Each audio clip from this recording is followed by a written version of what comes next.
Hola familia de la fe, en este tiempo vamos a hablar acerca de los libros proféticos menores, de los profetas menores, y en este caso vamos a hablar de Abdías, de Jonás y de Miqueas. Así que veamos Abdías, Abdías 1, versículo 18, ¿cierto? Dice así: ni aun resto quedará de la casa de Esaú. Ni aun resto quedará de la casa de Esaú. Ay, ay, ay. Bueno, el tema de Abdías es acerca del juicio, del justo juicio, y data del 580 al 840 a.C. Vemos que el autor es Abdías y que fue escrito en Jerusalén y en Edom. Vemos que Abdías es el libro más corto del Antiguo Testamento y también tiene un capítulo largo y posiblemente el primero de los libros proféticos en ser escritos. Es un ejemplo dramático a la respuesta de Dios a todo aquel que haga daño a su pueblo escogido. Edom era una nación montañosa al sudoeste de Israel, y como descendientes de Esaú, los edomitas eran parientes de sangre del pueblo de Judá, y de todos los pueblos eran los primeros que deberían salir en ayuda de esta cuando fuera atacada. En su lugar, los edomitas se regodearon con los problemas de Judá, capturaron y entregaron sobrevivientes al enemigo e incluso saquearon la tierra. Debido a la indiferencia de Edom, el desafío a Dios y la traición hacia sus hermanos de Judá, Abdías les da el mensaje divino sobre el desastre que les sobrevendría. Así que vemos que el esquema de Abdías es acerca de versículos 1 al 16, habla acerca de la destrucción de Edom. Vemos que en el versículo 17 al 21 nos habla acerca de la restauración de Israel y que el mensaje principal de Abdías es que los estudiosos de la Biblia no están seguros de a qué invasión de Judá se refiere Abdías en su libro. Sin embargo, su mensaje es claro: Dios juzga a aquellos que hacen daño a sus hijos o ayudan a hacerlo. Así sucedió con Edom en el pasado y ocurrirá con cada nación en el futuro. Entonces, ¿cómo podemos aplicar este libro a nuestra vida? Desde una perspectiva positiva y personal, si usted es hijo de Dios a través de Jesucristo, está bajo su amor y su protección. No le ocurrirá nada que no esté controlado por Dios. El juicio final caerá sobre todos los que dañen a su pueblo escogido, Israel o su pueblo adoptado, los que creen en Jesucristo. Amén. Entonces, ¿qué lecciones podemos encontrar en Abdías para nuestra vida? Que los que persiguieron al pueblo de Dios en la Biblia siempre fueron juzgados. De la misma forma, todos los que son hostiles con los cristianos hoy pueden esperar enfrentarse al juicio de Dios.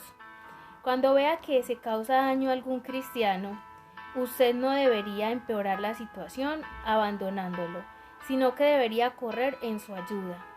No se complazca ante el infortunio de otros.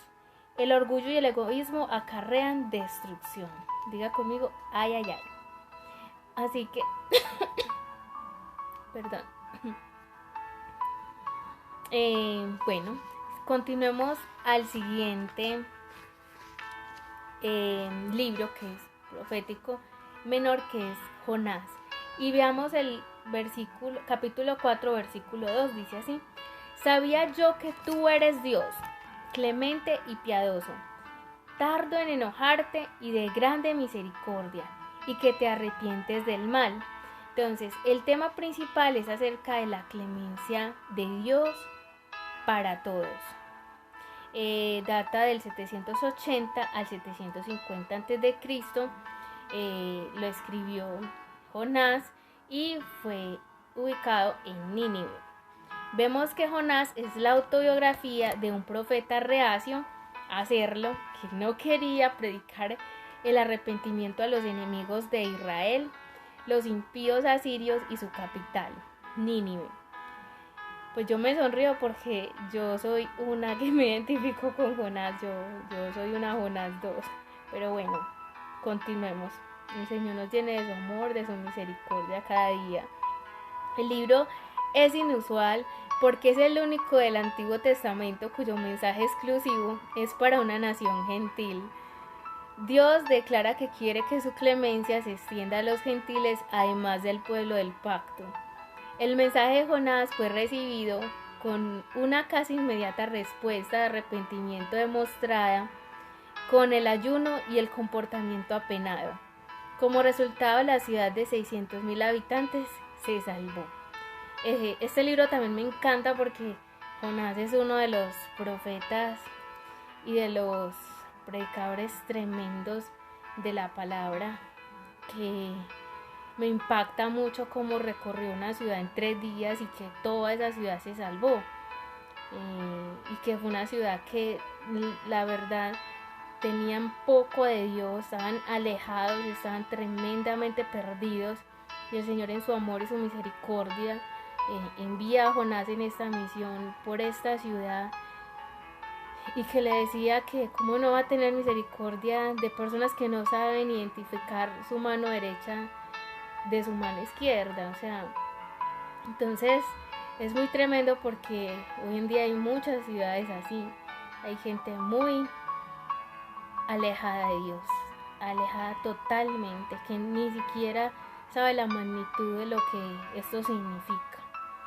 Así que me impacta como Dios en su misericordia provoca que Jonás predique a esta ciudad y cómo se salvan 600,000 personas. Es en solo 3 días de predicar, todo el gobernante de esta ciudad se entregó su vida a Dios y hizo que todos escucharan también el mensaje. Así que, y todos escucharon el mensaje y se arrepintieron. Entonces, que el Señor tenga misericordia así de muchas ciudades que lo necesitan, y que esas personas atiendan este mensaje y se arrepientan y sean salvas. Entonces vemos que el esquema de Jonás es, el capítulo 1 al 2 nos habla acerca del llamamiento de Jonás y su desobediencia. El capítulo 3 al 4 nos habla del renovado llamamiento de Jonás. Veamos con detalle, porque la verdad me encanta mucho este libro. Veamos el llamamiento de Jonás y la desobediencia. Dios llama a Jonás, un residente del reino del norte, para que vaya a predicar al arrepentimiento a Nínive, la ciudad-estado más grande y poderosa de su tiempo. En su celo patriótico, Jonás pone a su país por delante de Dios, rebelándose en contra de la comisión divina. El profeta se sube a un barco para escapar de su misión en lugar de ir 800 kilómetros al nordeste hacia Nínive. Jonás intenta ir 3.200 kilómetros al oeste hacia Tarsis, España. ¡Ay, Dios! El barco se ve atrapado por una devastadora tormenta y Jonás es tirado al mar por los que están a bordo, quienes esperan escapar así de la ira de la tormenta causada por la presencia y la desobediencia de Jonás. Luego el profeta es tragado por un gran pez. Dios utiliza al pez para rescatar a Jonás y captar su atención. Finalmente lo deposita en tierra firme. Y vemos el capítulo 3 al 4, el renovado llamamiento de Jonás. Jonás, obedeciendo la segunda llamada de Dios, predica a los habitantes de Nínive. Ellos se arrepienten, se entristecen con su pecado y Dios preserva la ciudad. Sin embargo, Jonás se enoja porque él ha mostrado misericordia con estos paganos.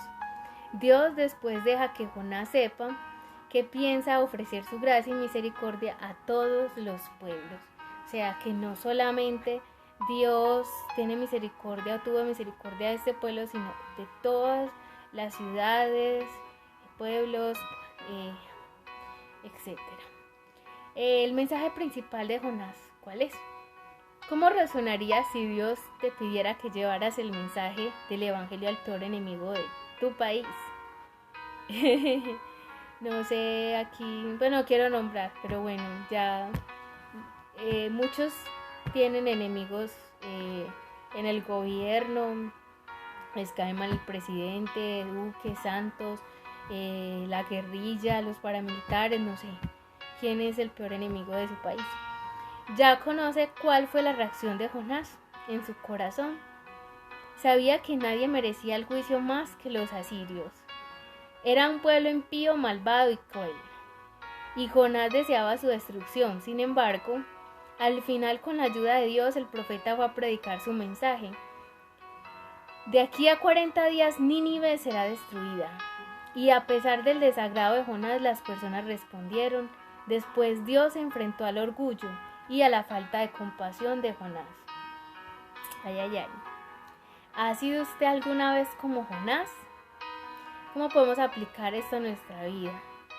¿Huyes de las ocasiones de compartir la verdad de su Salvador con los que te rodean? ¿Se mueve con insensible indiferencia por ahí sin decir nada sobre la gracia y salvación de Dios a sus compañeros de trabajo, vecinos, amigos y familia? ¿Cuántos tienen esos vecinos que no se los tragan? Y quizás Dios te ha mandado a hablarle a ellos o a tu familia. Hay personas que tienen de enemigo a su propia familia, a sus compañeros de trabajo. En fin, no siga el ejemplo de Jonás. En su lugar, siga el ejemplo de Dios y desarrolle un amor genuino y una compasión auténtica por los perdidos. Empiece orando por los que parecen estar más alejados de Dios. Después busque maneras de compartir la buena nueva con ellos. Quién sabe, tal vez ellos también respondan al mensaje de Dios y se arrepientan. Ore para que sea así. Vemos qué lección nos deja Jonás en nuestra vida. Que no podemos escapar del llamamiento de Dios. Él lo perseguirá, Él nos perseguirá. Dios nos perseguirá hasta los confines de la tierra o, como en el caso de Jonás, dentro del vientre de un gran pez. El amor y la misericordia de Dios son para todos, no solo para mí ni para ti, es para todas las personas, incluyendo nuestros enemigos y los enemigos de Dios. La desobediencia conduce a la catástrofe en la vida. Diga conmigo, ay, ay, ay. Muchos quizás están pasando una gran catástrofe en su vida en este momento, pero quizás es porque estás en desobediencia con Dios. Diga conmigo, ay, ay, ay, de nuevo. Es imposible huir de Dios. No existe límite a lo que Dios desea y puede hacer para captar su atención. El fracaso no tiene por qué descalificarte para servir a Dios. Su desobediencia afecta la vida de las demás con los que están en contacto. ¿Qué tal que Jonás hubiera desobedecido netamente? Él desobedeció el primer llamado, pero al segundo llamado se convirtieron 600,000 personas. ¿Qué tal que si él no hubiera ido a predicarle a esas personas y recorrido Nínive por 3 días? ¿Qué hubiera pasado? Todas esas 600,000 personas se hubiera perdido. O simplemente Dios no se vara, llama a otro que sí sea obediente y tú pues por defecto eres desechado, ¿cierto?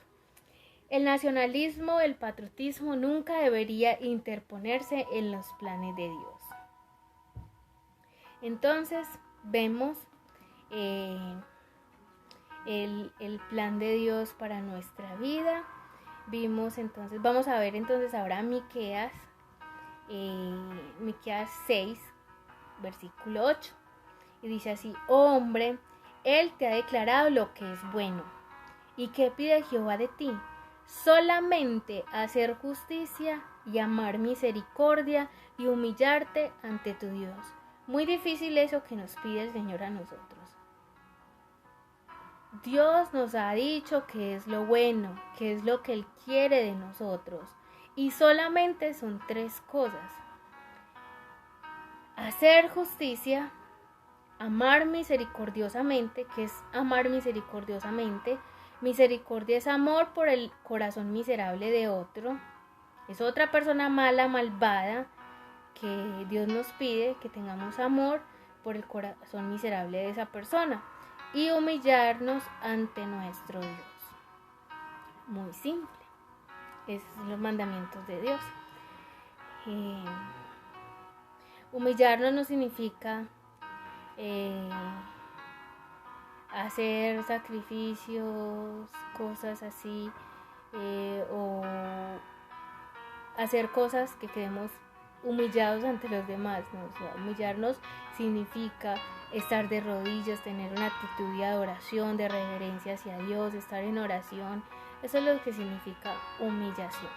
Bueno, entonces, ¿qué nos habla Miqueas? El tema de Miqueas es acerca del juicio divino. Data entre el 735 al 710 a.C. Fue escrito por Miqueas y fue escrito en la ciudad de Samaria y de Jerusalén.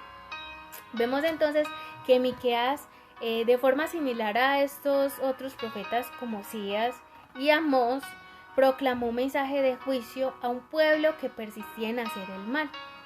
Él presenta sus 3 oráculos o ciclos de fatalidad y esperanza como si estuvieran en la sala de un tribunal. Cada mensaje presentado comienza con la exhortación de escuchar. El libro empieza con el juicio a la infidelidad de Israel y termina señalando con énfasis que el Señor intenta cumplir con la promesa incondicional que hizo a Abraham y a Jacob respecto a Israel. Vemos entonces que el esquema de Miqueas es capítulo 1 al 2 es acerca del juicio a las capitales. Y vemos que el capítulo 3 al 5 es acerca del juicio a los líderes. Y el capítulo 6 al 7 habla acerca del juicio a las personas. Vemos entonces que el mensaje principal acerca de Miqueas es como el profeta Amós. Miqueas es un campesino, al contrario que el profeta Isaías, que en aquel mismo momento estaba en la corte del rey en Jerusalén y era consciente de las condiciones políticas de la región. Miqueas muestra una profunda preocupación por los sufrimientos del pueblo.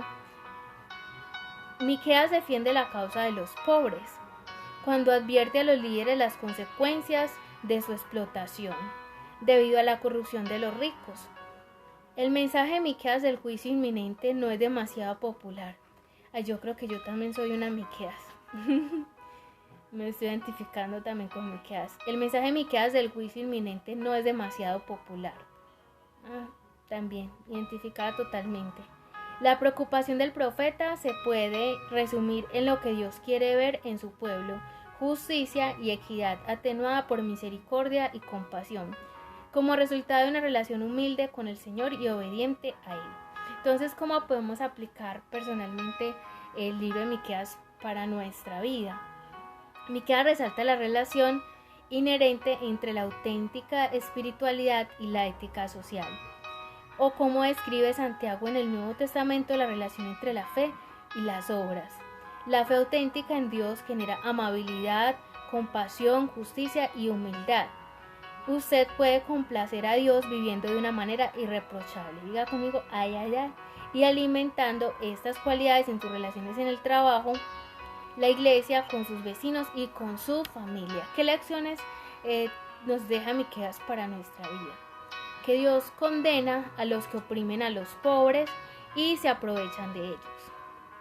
La auténtica religión debería dar como resultado actos justos. Dios requiere no solo la rectitud personal, sino también la responsabilidad social. Y su religión no puede estar divorciada de sus relaciones. Así que tenemos una gran responsabilidad, no solo con Dios, sino que socialmente. Me encanta este último libro profético acerca de hacer justicia a los pobres y no oprimir. Y bueno, Señor, vamos a orar. Te damos gracias por enseñarnos cada vez más acerca de los profetas menores, de estos 3 profetas que vimos. Gracias, Señor, por hablarnos de estos 3 profetas, en especial de Jonás. Gracias, Señor, Ponemos esto que aprendimos en este día delante de ti, Señor, que tú seas bendiciéndonos, que tú seas haciéndonos crecer más en el conocimiento de ti. En el nombre de Cristo Jesús te lo pedimos, Señor. Gracias, Señor, porque tú eres bueno, Señor, y gracias porque tú nos estás enseñando cada vez más acerca del panorama del Antiguo Testamento, de los libros proféticos, Señor Jesús. Gracias, Señor, porque cada vez nos vamos identificando, Señor, con su mensaje, Dios, y con sobre todo que es tu mensaje, es un mensaje que viene de ti, que tú le hablabas a ellos, Señor, para que ellos hablaran a tu pueblo, Dios. Y te damos gracias, oramos, Señor, para que tu palabra sea viva y eficaz y más cortante que doble filo, Señor Jesús, para que tu palabra, Señor Jesús, llene nuestras vidas, nos aumente, nos ayude a crecer en el conocimiento, en la madurez. Te lo pedimos, Señor, en el nombre de Cristo Jesús. Te damos la gloria y la alabanza, Señor. Y sobre todo en este día oramos por los que están enfermos, por los que necesitan de tu presencia, de tu mano, Señor, que tú seas obrando en las vidas de ellos de manera poderosa, Señor, sobre todo los que están en UCI. Guarda, Señor, tu iglesia del mal, guárdalos de alguna enfermedad, guárdalos del COVID, guárdalos, Señor, también te lo pedimos en el nombre de Cristo Jesús. Y que seas tú proveyendo para cada una de las necesidades de ellos, Señor, que tú seas su proveedor personal, su Jehová Jireh, que tú seas supliendo todas las necesidades, Señor, que no haya ningún enfermo y ninguno necesitado. Te lo pedimos en el nombre de Cristo Jesús. Amén y amén. Que sea toda la gloria.